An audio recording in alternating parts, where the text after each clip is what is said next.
Jenna from the White Witch Parlor, and today I wanted to talk about some crystals with you, specifically opalite, which is actually a man-made stone, but with everything that we give purpose to, it suddenly has meaning. So opalite actually has this cloudy, opaque look, but when you hold it to the light just right, you get hints of light coming through and it gives off this opalescent glow. This beautiful glow is a reminder to us to look beyond the murky waters. So when we go past the murkiness, we can start to see almost like a silver lining. So the same with when we're going through something that's rough or difficult in life, opalite teaches us to keep looking for the silver lining, keep looking for the light that's going to shine through. Much like the opalite behind me, you can see that it gives off a beautiful glow when it's in front of any light source or candle specifically. It gives off the flickering effect and it looks as if it's glowing. And it's a beautiful way to help you get into a meditative trance, especially if you're working with energies of peace, love, and gratitude.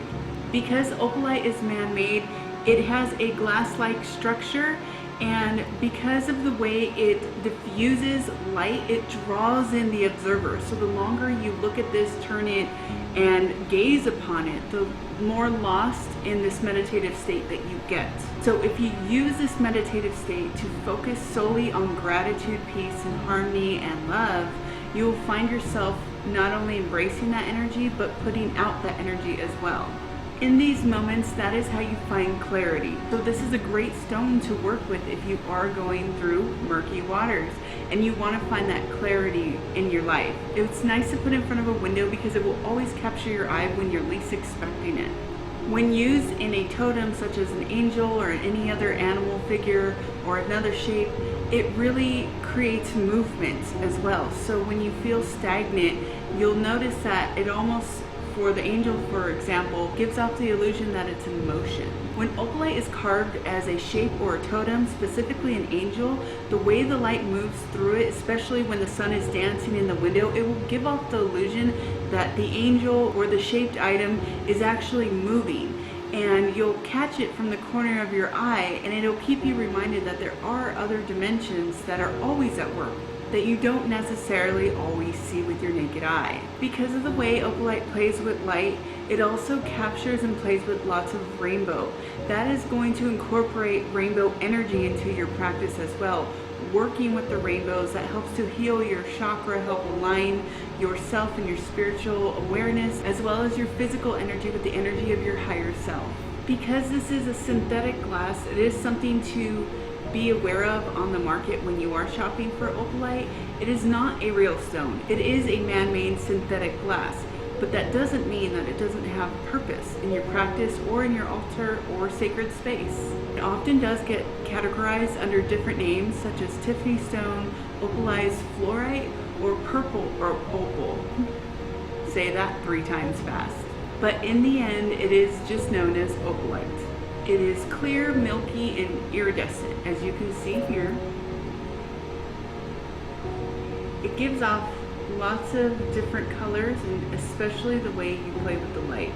I definitely can see more here than you can see on the camera, which is why it makes it such a beautiful stone to carry with you wherever you go too. Different energies might resonate with different locations. So if you're taking this stone with you to a scenery such as the desert versus a scenery that's very foresty, it's going to have a different energy about it. And so you're almost going to capture different views through the stone when you take it with you into these different landscapes. Because it really does have a purplish aura to it and a blue, it's really tied to our throat chakra and our third eye chakra. So it's really high up there in the intuitive scale and the creative flow energy. So if you're also looking for something to inspire you, this is a wonderful piece to incorporate into your practice. It helps with transition because again, it helps us to see the other outcomes. It helps us to see beyond what is right in front of us so we can look further. It helps us with clarity, it helps with psychic ability and psychic growth as well, because it also works as a divinational tool. Because like I said earlier, you can stare at it, you can gaze at it and get into a meditative trance, especially if you have a dancing flame behind it. Opalite has a soft, subtle energy, but it's also very inspiring.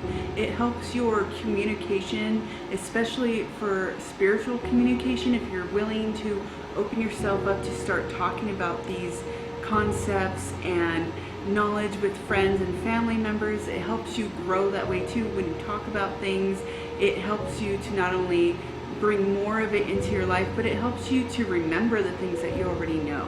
So because Opalite does help with these transitions, it also helps with you to learn how to communicate your emotions and your feelings. By doing many of these motions, you're helping to energetically clear yourself of any stagnant energy blockages, or just bad energy that's been clouding your aura lately.